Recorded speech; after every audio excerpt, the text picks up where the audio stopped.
Good evening. So my name is Tane, a very Kiwi name, but I do sound American. That was where I was born, but Dad was born in Whangarei. We were there yesterday giving a talk, and it's always lovely to come back to Taupō again.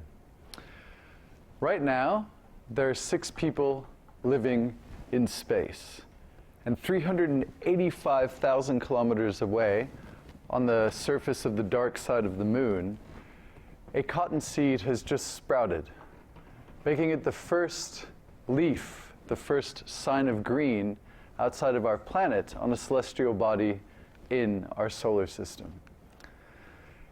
At the bottom of the world, off the coast of Antarctica, a pod of unmanned autonomous submarines has just surfaced into daylight after a 1-year journey traversing its icy depths, revealing the secrets of one of the last unexplored places on the planet. In Poland, technologists are doing the first commercial trial of perovskite solar panels, a material that is much more conductive and efficient than silicone. It's one of the most promising new clean energy technologies in a generation. In Shanghai, advanced manufacturer researchers have smashed the record of the longest 3D printed bridge. And in Indonesia, after a 250-kilometer round-trip journey, books and backpacks were delivered to school kids. We're opening up the corridors of our skies to provide the vital tools to educators to empower a future generation. Now in the city of sin, Las Vegas, Nevada, clean food pioneers have created a culinary marvel, the Impossible Burger, which is the first commercially available bioengineered all plant-based patty, which is indistinguishable from real beef. Now cows everywhere are utterly over the moon. In Japan, they've created what they call cocaine-proof mice by altering their cells with bioengineering. Now these mice seek out the addictive substance less, and they're immune to overdoses. This research has incredible and profound, could have incredible and profound effects for the millions of people around the world who suffer from addiction. And of course, it solves the problem of thousands of coke-crazed mice flooding the streets on a Saturday night, creating crazy shapes on tiny dance floors, all furiously squeaking about how fricking amazing cheese is. In the US, researchers have created new brain scanning technology of unprecedented speed, allowing us to map hundreds of millions of neurons in just a few days, giving us understanding and insight into the most complex biological entity we know of in the universe, the human mind. In Germany, scientists are using genetic editing, our ability to cut and paste the code of life, DNA, which they've wound back human blood cells to their most primitive and potent state, stem cells, which can be coaxed into skin, help rebuild a replacement heart, and even repair damaged neurons. This is a major milestone in our quest to regenerate human life from the bottom up. Now, I should probably point out that all of these stories happened in the last 2 months. Now, you know, some of these stories are so unbelievable, no one bothered to predict they wouldn't happen 10 years ago. But the reason they've happened is because of science.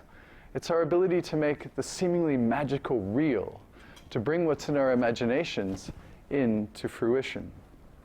Because of the way we all share knowledge today, we stand on the shoulders of more and more giants, reaching ever greater heights.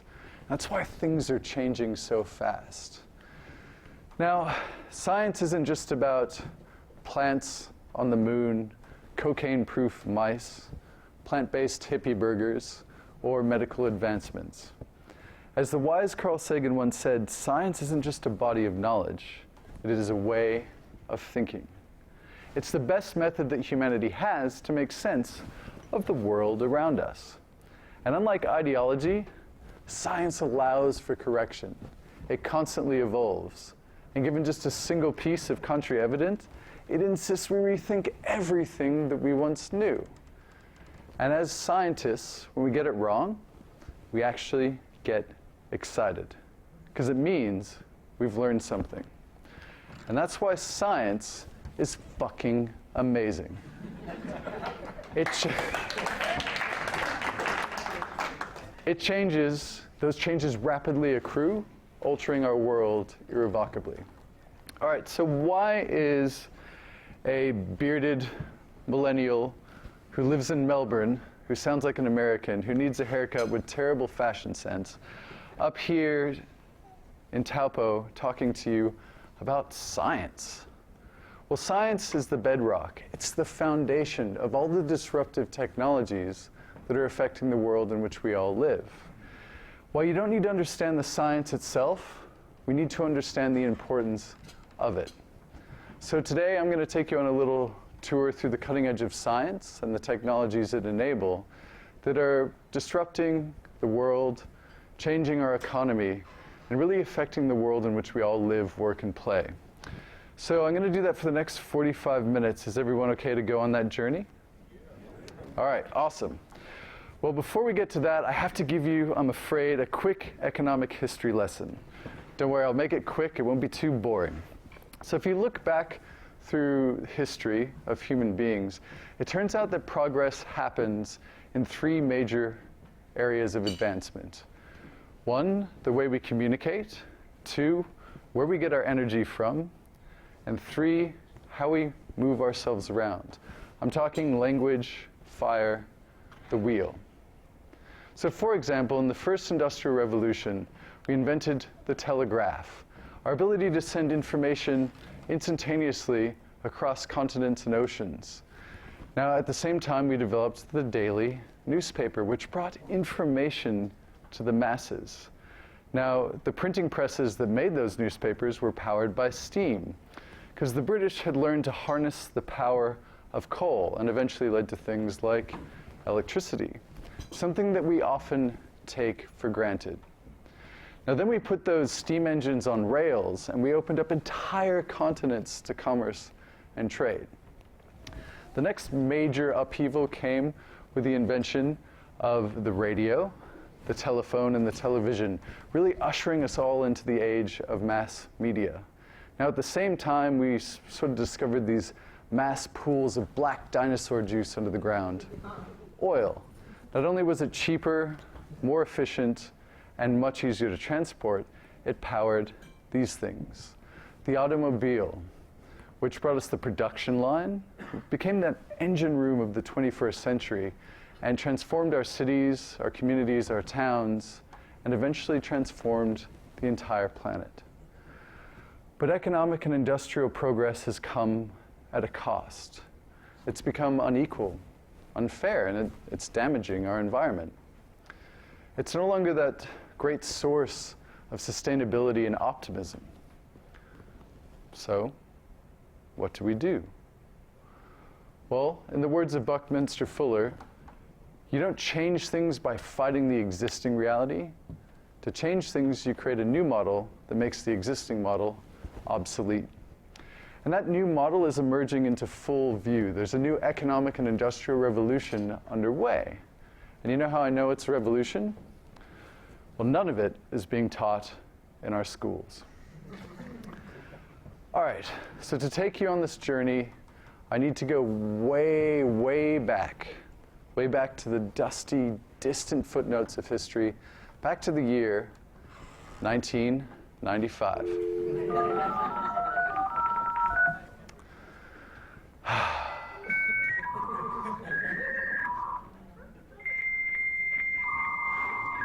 It gets worse.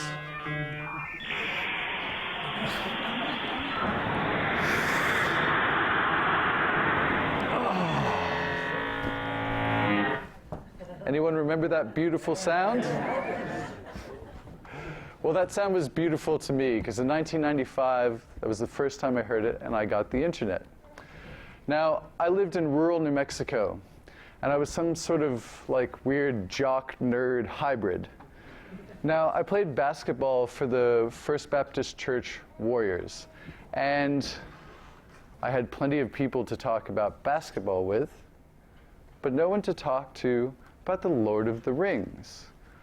And then chat rooms came, and I could furiously nerd out about whether Tom Bombadil was a crucial part of the Fellowship of the Ring. He embodied the spirit guide of Middle-earth, or was he J.R. Tolkien's biggest mistake? And so chat rooms allowed me to do that. Now, 1995 was a big, any Lord of the Rings fans and nerds out there will know what I'm talking about. So it was a big year for me. I turned 12 years old, and I also got my first girlfriend. Her name is Sweet Cheeks 13. And I met her on the internet. Because, I mean, the internet was the only place a girl would talk to me when I was 12 years old. So I felt like that at the time there were only 16 million people on the internet. So I felt like I had found a beautiful needle in a digital haystack. Fast forward to today, 2019, and there are 5.5 billion people on the planet over the age of 14. How many of them have phones?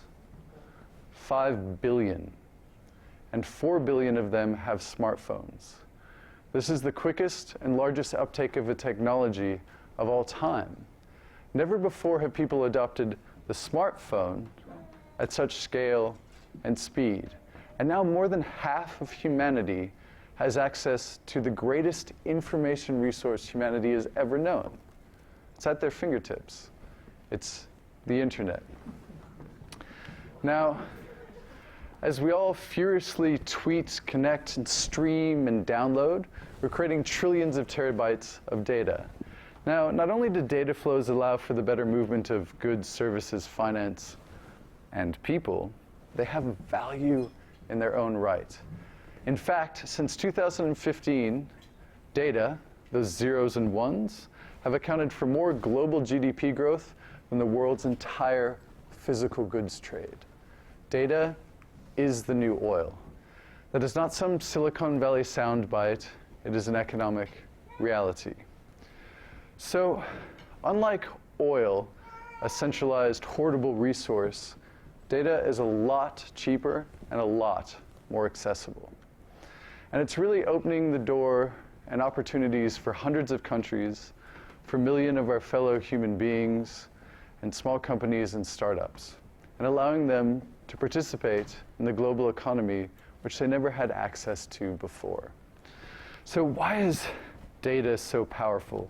Why do people bang on about big data? Well, to tell you that, I need to introduce you to the most dangerous, the most powerful people on the planet. No, it's not those guys. The oil barons have had their time in the sun. No, it's not the wolves of Wall Street, the investment bankers of the 1990s and 2000s. They took too many quaaludes, they deceived millions of people, and in the late 2000s, they drove the global economy to its knees.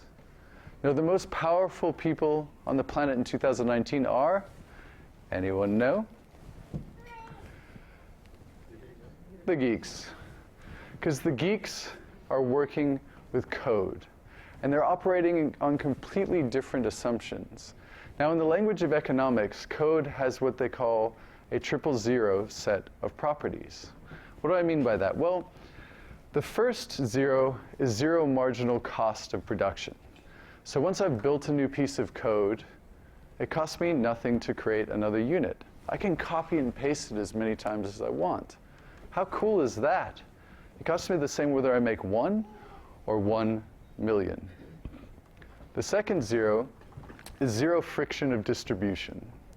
So when I have a piece of code, it costs me the same whether I'm sending it to you in this room, or I'm sending it to Buenos Aires, Brazil, Timbuktu, or Pakistan.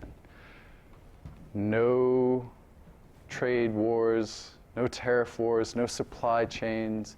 All I have to do is press send. Shipping cost, 0. The third zero is zero latency of updating. My computer is probably updating as we speak. So zero latency of updating. So as soon as I have a new version of the code, a new and improved version 2.0, 3.0, I instantly get access to it. The software updates automatically. Many of your phones are updating as I speak. So think of it like if you had an old Ute or a Volkswagen Bug like 15 years ago, and given enough advancements, updates, and software improvements, then fast forward 15 years, you'd end up with something more like a Ferrari, or if you're really cool, a Tesla. So code is more, it's more like an idea, because if I share an idea with you, then we both have a copy of it. That's why the world's top 5 most highly valued companies are built completely on code. It's why technology, which used to be a back office function, you know, a fax machine, then something we outsource, became a sector on its own. It's now a layer over absolutely everything. Now, society is going through a fundamental digital transformation, moving from a world of mapping, moving from a world of a physical environment, we're mapping it into zeros and ones. Everything from our physical environment to mapping DNA, which is what I do for my job, to mapping massive gravitational patterns across the universe. Because we can store it as bits and bytes, these zeros and ones, we can store it, large amounts of it, and most importantly, share the incredible value of this blossoming treasure trove. And one of the coolest things is that software and the data, the code, is actually evolving. Pardon me. So we're in the middle of an artificial intelligence explosion. We're teaching our machines how to see, to read, to write, to listen, to speak, to react dynamically within our environment. And most importantly, analyze and predict in ways we never thought possible. Now, in cancer research, my field of expertise, it's a godsend. There is an app that you can get on your phone that diagnoses skin cancer at 99% accuracy. The world's leading dermatologists get it right about 94% of the time, and your average GP about 50% of the time. So this is better than the world's leading skin doctors. And in a place like New Zealand, the highest skin cancer rate in the world, this type of technology can save many lives. Now in Melbourne, I work at Peter MacCullen Cancer Research Center, and I write machine learning and AI code to read DNA, the code of life, and figure out what particular changes are causing a variety of different cancers. We follow patients through treatment and see if resistance is emerging, and change track with therapy, and also invent new drugs to help patient outcome. So this intelligent code has given us an incredible new tool in the fight against this devastating disease. In our hospitals, we're using image recognition to look at the brain scans of 6-month-olds to determine whether the kid is likely to have autism. Now, human clinicians, by contrast, have to wait till the kid turns 2. We're using similar algorithms to diagnose Alzheimer's up to 9 years before doctors can, and even spot invisible tumors in X-rays. And to be forewarned is to be forearmed. Now, this technology can go way beyond the bricks and mortar of our hospitals and research institutions. One of my favorite examples comes from Nigeria. It's called Ubenwa, and it's a free app that listens to the modulation and frequency of infant cries. Now, to diagnose birth asphyxia. Birth asphyxia is the 3rd leading cause of infant mortality around the world, killing 1.2 million children each year. The only way to fix it is immediate intervention. So a nurse in a maternity ward or someone with this technology out in a remote village, this has the potential to save millions of lives. Now, when those kids grow up to be a little older, imagine if, does anyone have young kids and read them bedtime stories? Well, imagine if you could have an algorithm, an app on your phone that could follow along where you're reading in the story and augment it with a little bit of sound effects and lighting effects. Well, check out what Novel Effect has done. It was a cold, dark night as the campers retired. The moon glowed. A wolf howled. There was crackling from the fire. The bushes rustled, making a sound. Thump, thump, thump. They heard footsteps on the ground. There was a flash of lightning, a crack of thunder. A shadowy figure was approaching their side. So we have totally new ways of traumatizing our children. So in São Paulo, two city planners, as part of the council, had a big problem with water leaks throughout the city. They had old infrastructure.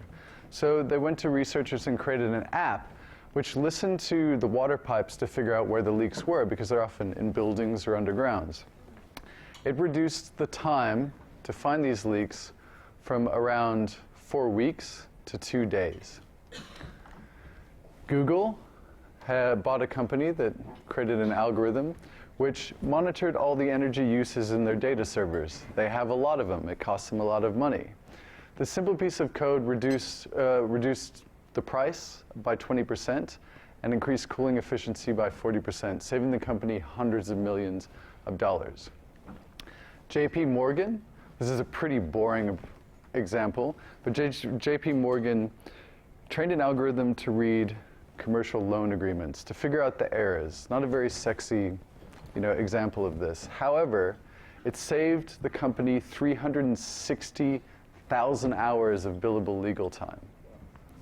Now, the jury is still out whether it's better for human beings to spend less time with lawyers or lawyers to spend less time with people like us. Now, the chief scientist at Badu says if a typical person could do a mental task with less than a second or less than 1 second of thought, we can probably automate it using AI now or in the near future. And many of people's daily tasks in their work don't have a huge amount of cognitive load. Now, but don't worry, the lawyers are onto it. So Slaughter and May required an AI company in Silicon Roundabout in London. Now, it was to help with mergers and acquisitions. Now, Sally Wokes, the head of the project, said, what it really did was cut out the work that people find the least interesting. It does not cut out analyzing the results and looking at the importance of transactions and the relevant details which the client cares about. And there's a little clue in there about what AI actually does in the world of business.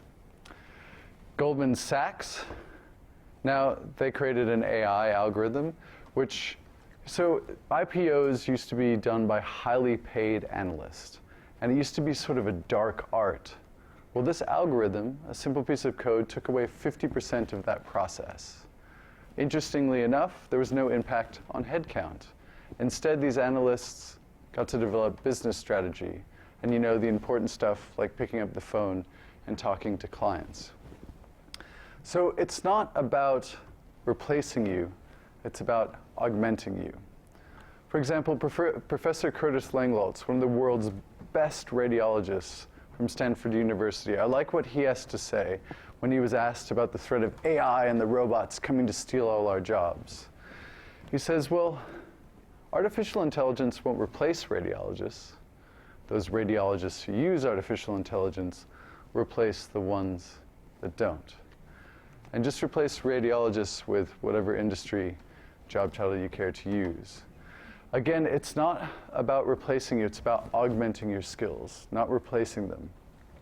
And yeah, that's all big business and nerds and medicine and science, right? Well, what does that mean for you? Well, this stuff is available for everyone. There are over 1,000 free courses online. This information is at your fingertips. For example, my dad from Whangarei, let's see what he has to say. He took some free online courses from Stanford University and another one called Fast AI. So he's almost 70, he's in finance, so he likes free things. So let's see what he has to say. I'm Tane's dad.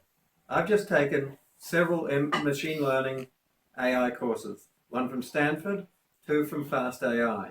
I highly recommend them. The Fast AI courses take you right up to the absolute state of the art. So if you're one of the more than half of humanity, one of those people that has access to the internet, you can do this. And these courses aren't above anyone's cognitive level in this room. And they also tell you about many of the free online open source solutions that you can download and get started with today. But AI is still kind of scary, right?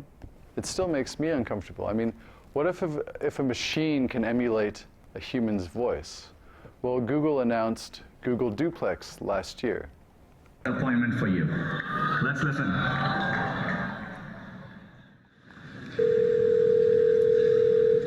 So how can I help you? Hi, I'm calling to book a women's haircut for a client. I'm looking for something on May 3rd. Sure, give me 1 second. Sure, what time are you looking for around? At 12 p.m. We do not have a 12 p.m. available. The closest we have to that is a 1:15.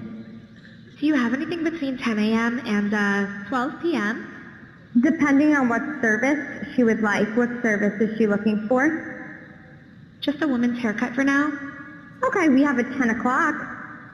10 a.m. is fine. So does that sound like a useful tool maybe for your business? I mean, Google, remember there are 4 billion people with smartphones on the planet. All they have to do is press send later this year, and that arrives on smartphones across the planet. All right, and that is the power of connectivity. But it's still kind of scary, right? I mean, we've heard about police around the world getting their hands on facial recognition software. China, their social ranking system. I mean, it's something out of Orwell and Huxley, right? Their worst nightmares. We've seen Black Mirror, right? We know where this ends. Did you hear about what happened in New Delhi when police forces around the world got 200 facial recognition glasses? The first thing they did, they went to all the orphanages, took photos of all the kids, then matched it with a database of all the city's missing children. And in 4 days, tracked down 3,000 of them, reuniting many of them with their families for years. It's not the technology itself, it's what you do with it that matters. Technology's not good, nor is it bad, nor is it neutral. We have to set our intentions right. All right, so perhaps one of my most profound applications of artificial intelligence is language translation. This is Pilot, one of the first in-ear instant translation devices.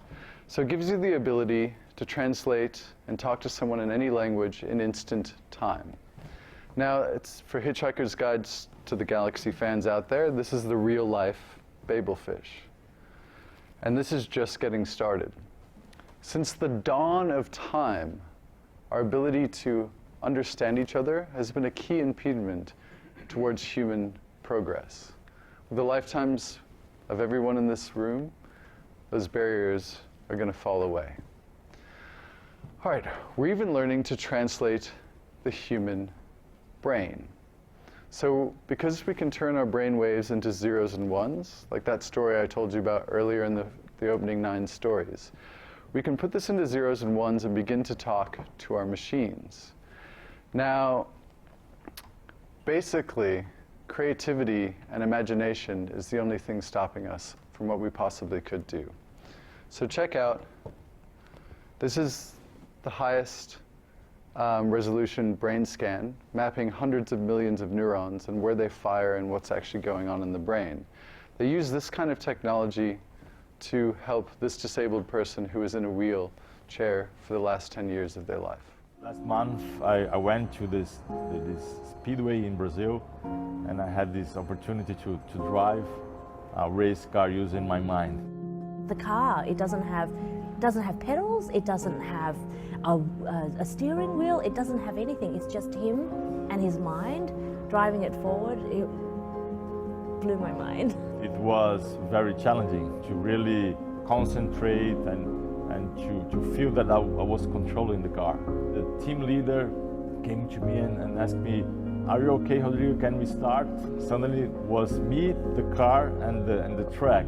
I gave the first command, which was to accelerate, and the car started running.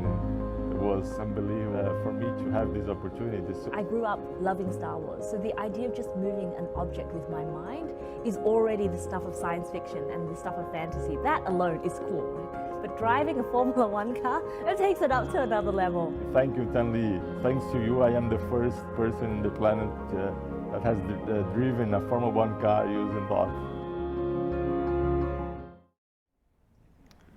So that is what I mean when I call it a communications revolution. All right, so where are we going to get the energy to power the next economy? Well, we're going to be digging a lot less black rocks and dinosaur juice out of the ground. We'll be getting it from things like our sun, our rivers, our tides, the wind, and our molten core. So while our screens are filled daily with the trouser thrusting of preening politicians, there is another story going on out there. I do really want to show Scott Morrison holding a chunk of coal. I think the power outage. So I'm a technology expert, as you can tell.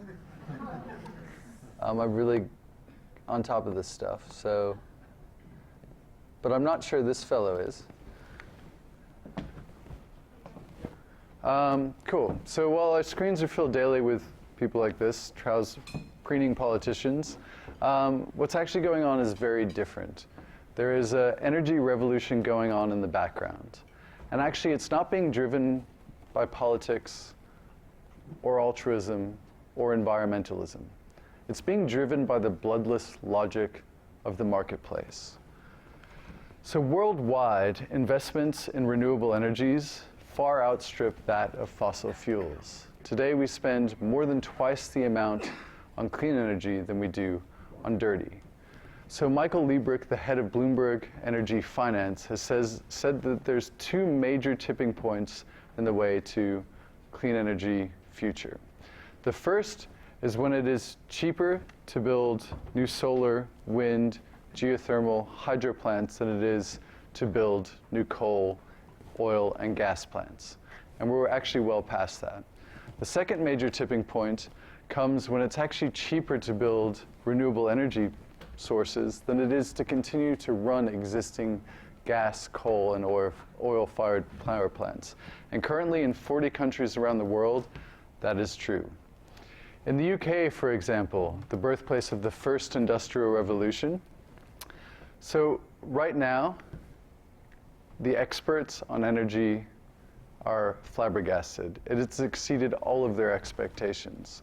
In the last 5 years, renewable energy has increased threefold, while fossil fuel usage has dropped by a third.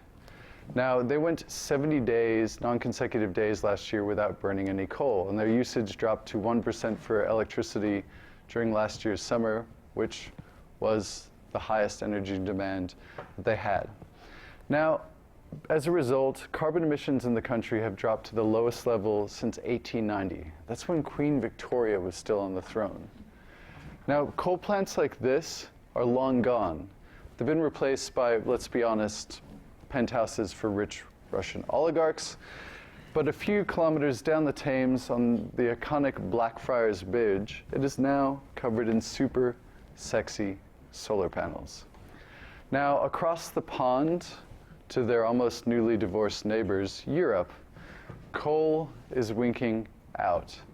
Finland, 4 days ago, became the 8th country to commit to zero coal by 2025. And renewable energy accounts for 50% of the electricity generation within the country, and 20% comes from wind. And these countries really starting to see the writing on the wall. Now, in India, did you know last year they installed more solar than Canada, the US, Europe, and Australia combined? or that 75% of last year's new energy that was added to the grid was 75% renewable, and they've committed to build more solar energy than any other country in the world in the next 7 years. Piyush Goyal, their energy minister, has announced that coal is too risky and too expensive, and we are aiming to stop coal imports as soon as possible. Did you know that Saudi Arabia announced 3 months ago they're going to build the largest solar plant in the world? It's going to power the entire country by the year 2030. In the United Arab Emirates, they installed the world's largest battery, which can power the city of Abu Dhabi for 6 hours in case of an outage, and deal with huge amounts of modulation and energy demand. In Australia, I currently live in Melbourne. In South Australia, they have sun-drop farms. This is a solar concentrating array, which melts salt, so it's molten salt, which is an incredibly efficient way to store energy. What do they use that energy for? Well, they desalinate seawater, and they grow 17,000 tons of tomatoes a year, which is 15% of Australia's production. Now, this doesn't have to be the government or big companies, right? The city of Melbourne got a bit fed up with the government, and so they banded together with 13 local councils, and what they created was their own privately owned wind farm called Crowlands in eastern Victoria. And now these iconic institutions in the city I live are all have 100% clean energy, and including the trams on all the streets. And citizens are also fed up. Now 25% of Australian residents have solar on their residential rooftops, the highest rate per capita in the world. But don't worry, New Zealand is doing way better. So right now, 40% of your primary energy is gotten from renewable energy. That's awesome. And 84% of your electricity generation is from renewable sources, mainly hydro and geothermal. But what's interesting is also wind overtook coal last year, 3 months ago. All right, what about the United States, where I'm from? We've all heard about Voldemort, the head of the US administration, saying that we're out of the Paris Agreement. But what you probably didn't hear about was, as a result, all the individual states have taken matters into their own hands, and they're going hell for leather on clean energy. So California, for example, has committed to a zero carbon economy by the year 2035. That is the 5th largest economy in the world. Think about the rippling effects that will have. Now, did you know, so all of the yellow dots in 2000 were existing coal plants, and that's them weaking out, and white are closing. So in the last 2 years, they've closed more coal plants than in the 8 years of the Obama tenancy. So he who shall not be named truly is making America great again. Now, so climate change might be controversial in red and blue states, but clean energy is not, for one simple reason: jobs. Solar and wind are growing at 12 times the rate of the rest of the economy. Now, the number 2 fastest growing job in the United States, wind farm technician. Number 1, solar panel installer. Now, of course, China is putting us all to shame, making us look like child's play. So for every $1 the US spent last year in clean energy, China invested 3. They now have 50% of the world's capacity in clean energy. They install a solar farm at the rate of a football field every hour. So they're investing billions and billions of dollars. They are a country run by engineers and scientists, although many of them are quite questionable, I will say. But they know that a clean energy future, a green one, is the only viable way forward. But also, those who get there, they're going to make a shit ton of money. This is an abandoned coal quarry. It's the largest floating solar array in the world. So they filled it up with water and put heaps of solar panels on it. All right, how about the renowned latte-sipping leftist inner-city liberal Xi Jinping? We have become an important torchbearer in the global endeavor for ecological civilization. We must develop a new model of modernization with humans in harmony with nature. That sounds a lot more like a pot-smoking hippie than it does as one of the heads of the biggest country in the world. Now keep in mind, this technology is improving all the time. Now modern wind turbines are marvels of human ingenuity and engineering savvy.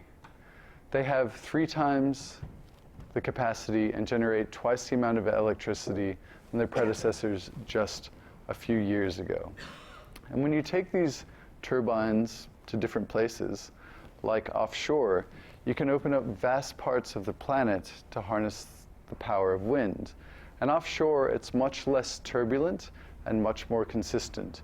This is General Electric's HAL 8X, the largest offshore wind turbine in the world.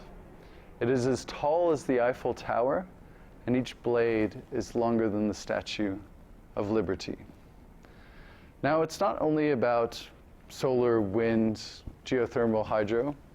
It's also about batteries.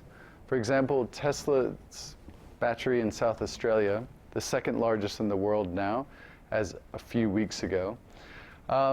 Despite what you hear in the media and the political theater, it's already saved the tax-paying citizens millions of dollars.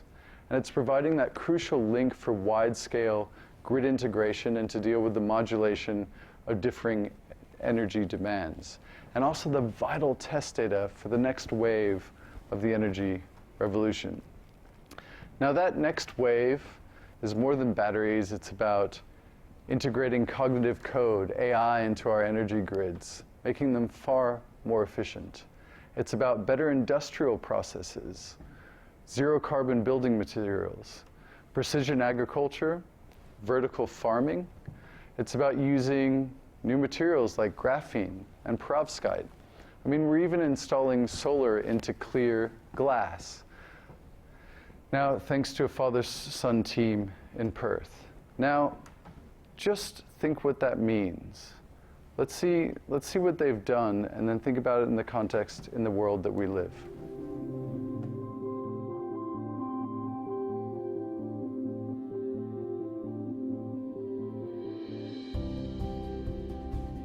For us, it's about another Australian first and really getting ourselves out there in terms of thinking about the next phase of our integrated energy and solar rollout. So there's lots of roof space, and we'll eventually take all that up, and we can take a functional form that sits around us here in Chadstone, for example, windows and glass, atriums, and turn that into clean energy for our centres. Now imagine a city like Taupō, where we can't see the windows, but imagine all those windows. Every window in our buildings, our smartphone screens, our car windshields, are their own energy-producing cells. And you begin to realize that a city, a community, a town itself can be its own energy-producing power plant. All right, so what happens when the energy revolution hits transport? Well, things change quick. Back around 2000, this is one of the most popular documentaries on rotation. It was about how big oil killed the electric car. Fast forward to today, there are now 4 million electric vehicles on the road. And this stuff is happening quicker and quicker and quicker. The first million took 25 years. The second million took 20 months. The third million took 12 months. And the fourth million took 8 months. That's an exponential curve. Places like Norway, over 50% of their automobiles are electric, and their streets are filled, as you can see here, with charging stations. Now, apparently last year was the first time combustion car sales declined. So many of the top experts are thinking that 2018 might have been the peak of combustion engines. And it's not just because, it's because electric engines are better. they have way less moving parts. Compared to 2,000 of a combustion engine, an electric vehicle has about 70 moving parts. And the torque can go straight to the tarmac. For example, here's a 7-seater family sedan electric versus one of the most iconic cars, the Lamborghini Spider, over the quarter mile. Let's see what happens.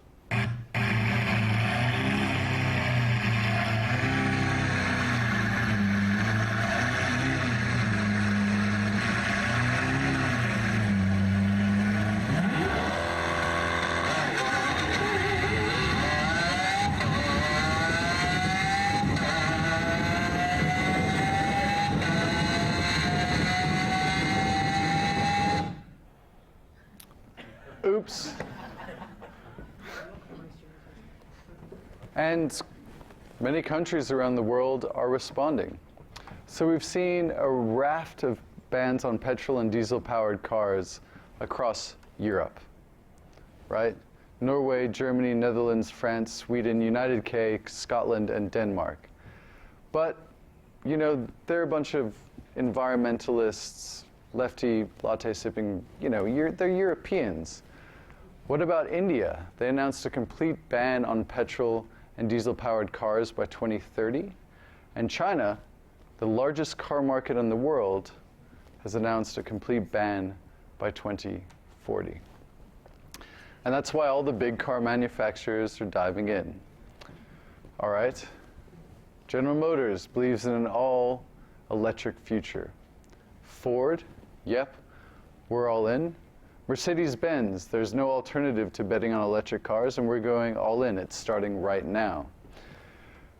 Volkswagen, investing $84 billion into EVs and batteries, and they want 3 million more on the roads by 2025. Now, Porsche, even the iconic 911, is soon going to be electric. The CEO of Ferrari, who looks incredibly stoked about this transition,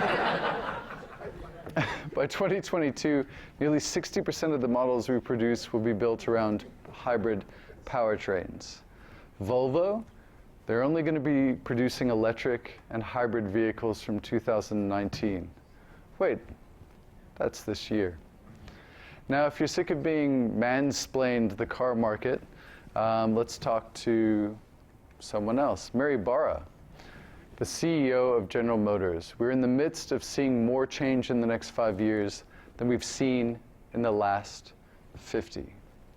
And of course, it's not just our personal automobiles that are going to be electric. It's also our transport. For example, China took this bus in 2014 to an EV conference in Norway. And they're like, that's nice, China. They kind of laughed at them and said, well, kind of looks like crap, and that's cute. Well, good luck with that.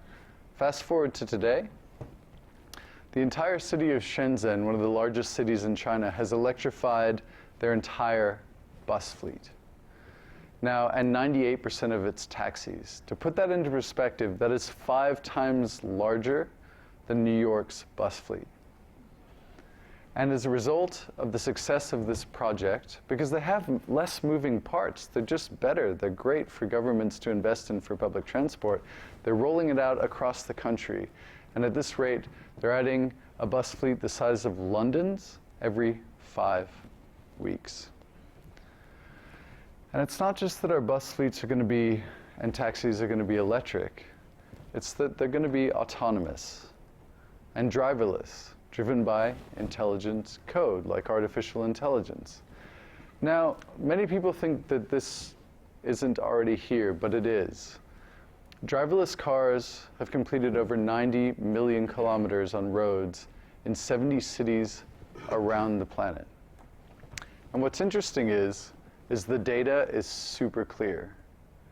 Driverless vehicles are 20 times safer than a human being, especially while they're texting, on the road. They can see in 360 degrees and can deal with all kinds of different things, like the kids yelling at the back, are we there yet? So let's stop and think about what all that means. Say goodbye to a sizable chunk of the 1.2 million people who die from cars each year, say goodbye to 14% of the global carbon emissions from the transport industry. It means easier accessibility and transport for the elderly and people with disability. It means more parking spaces. I'm from Melbourne, that's awesome. More lanes on the highway, less pollution, and eventually a completely different type of city. So I want to wrap this up. I came here this evening to tell you about the emergence of a new kind of economy. One that is really based on a world of connectivity and a communications revolution. We're going through a fundamental transformation through digital time. Now we're getting more and more powered by AI and cognitive code. We're getting our energy from more sustainable, cleaner, renewable sources and more efficient. And we're also redefining the way in which we get around. Once you know where to look, you'll see the green shoots of this new economy everywhere you look. And once you get those filters right, come and join the revolution. Because we're actually going to need everyone. We're going to need designers, developers, doctors, dentists, nurses, researchers. We're going to need farm workers, factory workers. We're going to need financiers to fund new energy projects. We're going to need rope instructors to help wind technicians reach new heights. We're going to need ecologists, agronomists, economists. We're going to need librarians. We're going to need tradies, teachers. We're going to need artists and creatives to inspire us. We're going to need counselors, social workers, and sex workers to knit together the fabric that binds us. People who can help us look beyond the transactional towards the transformational. So what does that really mean for you? Well, we've all heard about IQ. Many of us have been tested about it in school. It's a terrible experience. But it turns out the evidence is very clear. For the vast majority of humanity, the IQ falls in a very small band. We're all capable of getting involved. We've heard about EQ, which is the new one. It's called the emotional quotient, which is your ability to connect, to communicate, to empathize with your fellow human being. And those are really important in the future of work. Counterintuitively, when technology is a layer over everything, it turns out what the future of work is actually selecting for are the human skills. But, don't take it from me. Google just released Project Oxygen, where they crunched all the hiring and firing data since the company's inception. And what they found, what led to a prosperous and vibrant career within the company, was the top 8 skills, technical aptitude, the science nerdy shit fell at number 8. The top 7 were things like vision, leadership, being able to communicate that to your fellow human being and your peer, having compassion and concern for how they're doing, both at home and with their career, having respect and value in your fellow human being and peer's opinion, even though you might disagree with it. And the ability to empathize and have compassion. Now, all of that leads to much better ways to work together. It's like rocket fuel. And in the next economy, collaboration trumps genius. And then the final one, a new form of study, is AQ, which they call the adaptability quotient. It's the ability to adapt and thrive in a rapidly changing world. And the first way to improve your adaptability quotient is to engage in this material, to get involved. So we have the most powerful information resource humanity has ever known at our fingertips, the internet. But I understand the internet is a dark, scary, sometimes dangerous place. It's full of ghosts and ghouls, I'll say it, Trumps and trolls. But if you're looking for a place to start, perhaps could suggest our newsletter. It comes out fortnightly. It is completely free. We keep your data safe. And all these presentations that we do around the planet are based on what we give away for free in these newsletters. It's filled with stories of science and technology and millions of people around the world making it a better place and how you can get involved. It's also filled with a bunch of good news stories about social progress that we don't hear in the mainstream media. So that is a good place to start. And finally, I would like to impart with you on this. We tend to think technology is something outside of us, something unnatural. But technology is us. It's made by us, for us, to help us. Technology is to humans as, nests are to birds, dams are to beavers. I mean, our ancestors were just apes that got lost between the forest and the river and ended up creating the wheel, antibiotics, nuclear weapons. But technology is the best tool we have to deal with change and adapt. And that is why it's always been an intimate part of the story of human evolution. And combine that with science, human ingenuity, and our ability to work together and collaborate, that gives us all the tools we need to make this world a better place, both in our personal lives and in business.